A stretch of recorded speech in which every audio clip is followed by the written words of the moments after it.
Juan 4:10-14.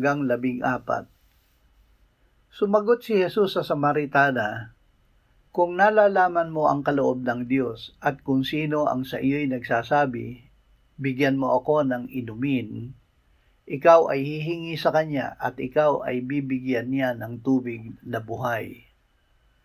Sinabi sa kanya ng babae, "Ginoo, wala kang pansalok ng tubig at malalim ang balon.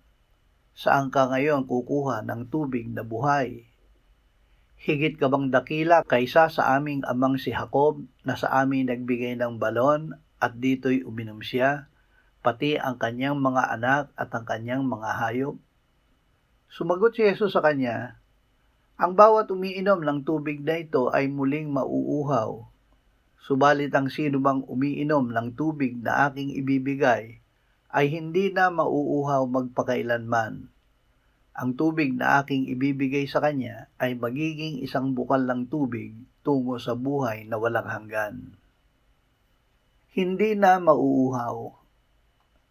Ang babaeng Samaritana ay makasalanan, ngunit sadyang kinausap siya ng Panginoong Hesus. Ito ay dahil layunin niya na bigyan ang Samaritana ng tubig na buhay. Sinabi niya na ang sino mang uminom ng tubig na kanyang ibibigay ay hindi na mauuhaw magpakailanman. Ito ay magiging isang bukal ng tubig tungo sa buhay na walang hanggan. Ang tinutukoy niya ay ang Espiritu Santo na mananahan sa mga sasampalataya sa Kanya.